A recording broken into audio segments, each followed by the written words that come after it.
की लाख दुहाई, और ये मूल ज्ञान बाहर ना जाए। पवित्र ज्ञान तुम जग में भाखो, मूल ज्ञान गुप्त कर राखो। मूल ज्ञान बाहर जो परही, तो बिचली पीढ़ी हंस न तरही।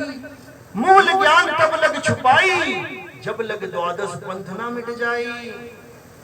तो साहेब ने कोई कसर नहीं छोड़ी समझाने में।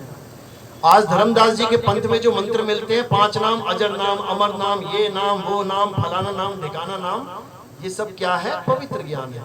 जरूरी है जीवन में। कम से कम नाम जप तो रहे हो, गाली तो नहीं दे रहे किसी को, कम से कम मर्यादा में तो हो। गांजा, भांग, धतूरा, अंडा, मीट, मांस से तो बचे हुए हो। लेकिन कहो तुम्हें इससे मुक्ति हो जाएगी? कभी नहीं होगी, कभी नहीं होगी।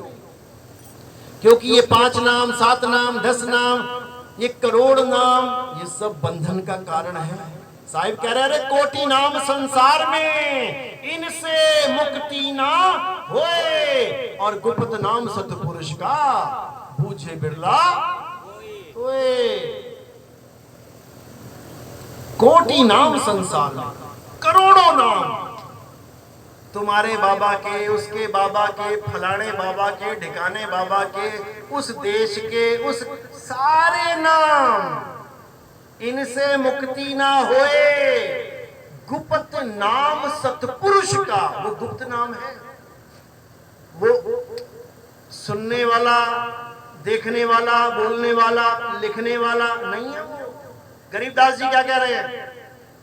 अरे 52 अक्षर लेख, राम रंग होरी हो, वो अक्षर या में नाही, राम रंग होरी हो। कागज कलम कलेस, कलेस है ये।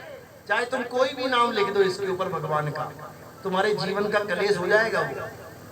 अरे कागज कलम कलेस, राम रंग होरी हो, वो रहा शेष का शेष। राम रंग होरी हो, वो ऐसा नाम है कि उसको कोई लिखा और मिटा नहीं सकता। गुरु ग्रंथ साहब में अंग नंबर 340 पे कबीर साहब कहते हैं, तुम सब ओंकार ओंकार की बात करते हो, हिंदुओं को समझा रहे हो।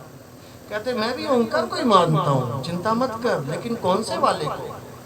अरे ओंकार आदि में जाना, और लिखे और मीटे ताही ना माना। मैं उसकी बात नहीं करता, मैं उस नाम की महिमा नहीं गाता जो कागज पे कलम के द्वारा लिखा जा सकता है, नहीं लिखा जा सकता। और अगर कोई लिखने, पढ़ने, बोलने वाला नाम दे रहा है, तो उसने तुम्हारा इंसानी जन्म बर्बाद कर दिया, समझ लो, बर्बाद कर दिया। और ये बार बार नहीं मिलेगा। कहो कि तुम बार बार मिलेगा, कभी नहीं मिलेगा। 84 भुगतने के बाद मिलेगा। अरे मानुष जन्म अनमोल है, और मिले ना बारंबार। तरुवर जो पत्ता गिरे, और बहु न लागे डार। एक बार पत्ता गिर गया, उठा के चिपका के देख लेना, जहां से गिरा देख लेना, चिपक गया तो कब आएगा वो? अब अगले सीजन में आएगा। और सीजन बड़ा लंबा है भाई, 1 साल वाला सीजन नहीं है ये। सीजन 84 लाख वाला सीजन है। उसके बाद कुत्ता, बिल्ली, हाथी, घोड़ा, कॉकरोच, मछली, मगरमच्छ, कछुआ, घड़ियाल, जिसको तुम पसंद भी नहीं करते, सूअर घर में घुस जाए तो हाय हाय हाय हाय हो जाए। 2-4 दिन तो झाड़ू पोछाई करते फिरोगे, यहाँ सूअर आ गया था।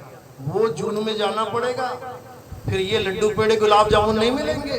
फिर जो खा खा के लड्डू पेड़े निकाले गए हैं ना, फिर वो खाते फिरोगे नालियों में, नाक डुबो डुबो के। याद रखना, इतना बुरा हाल हो जाएगा। फिर कोई गुरु ना आएगा, और चेले क्या हाल है कोई ना पूछेगा। यहाँ तो पूछ रहा है, दमड़ी आ रही है तब हालचाल पूछा जा रहा है। ना बंदगी पे बिना पैसों के करना शुरू कर दो ना, थोड़े दिनों में गुरु की नजर फिर जाएगी। ये तो आता है, कुछ देता ही नहीं है। ये तो करके देख लो, परखना चाहिए। घड़ा लेने जाते हो, ठोक बजा के परखते हो, 20 रुपए का घड़ा है, और तुम्हारा जीवन क्या 20 रुपए का है? 20 रुपए का जीवन है क्या? अगर 1000 रुपए देते हो तो 10 रुपए देना शुरू कर देना। 10 रुपए देते हो, 1 रुपए देना शुरू कर देना। विदिन 1 महीना 2 महीना तुम्हें असलियत समझ में आ जाएगी मेरे भाई। याद रखना, ये माया बड़ी खतरनाक है। माया महाठगिनी हम जानी, केशव के कमला हो बैठी, और शिव के भवन भवानी, और महामाया ठगिनी हम जाने। तो साहिब इसी माया से बचने का एकमात्र रास्ता बता रहे हैं, क्या? तुम्हारा सत्य स्वरूप। अगर तुम अपने सत्य स्वरूप के अलावा किसी गुरु पे आसन लगा के बैठ गए हो, आश्रित होके बैठ गए हो, ये मान के बैठ गए हो कि मेरा गुरु मुझे तार देगा, तो समझ लो काल तुम्हें पक्का मार देगा। याद रखना, पक्का मार देगा। करना क्या है, एक चिड़िया खेत में बैठी है और तुमने गुलेल से निशाना लगा दिया। अब वो किसका इंतजार करेगी कि मेरा बाप आएगा बचाने की, मेरी माँ आएगी? जिसने मुझे उड़ना सिखाया, क्या वो आएगा? नहीं आएगा। कौन बचाएगा उसे? गुर बचाएगा। गुर, गुर क्या होता है? गुरु मत समझ लेना। गुर का मतलब क्या होता है? हुनर। हुनर, गुर। कितने गुर है तेरे पास? कितने हुनर है तेरे पास? गुरु वो होता है जो हुनर सिखाता है। गुरु वो नहीं होता जो कंधे पे लाद के लेके जाता है। तो साहिब कहते हैं, एक डाल दो पंछी बैठे, एक गुरु एक चेला। अरे गुरु की करनी गुरु भरेगा, चेले की करनी चेला। तू उड़ जा हंस। पता सबको है, पता सबको है, लेकिन फिर भी आस लगाए, गुरु जी आएंगे लेके जाएंगे, यहीं मरवाएंगे। लग जाएगा पता, यहीं मरवाएंगे वो, और मरेगा तू। इसलिए मेरे भाई, गुरु चेले से ऊपर उठो। ज्ञान गुरु है, ज्ञान गुरु है, शरीर गुरु नहीं है। ज्ञान को समझो।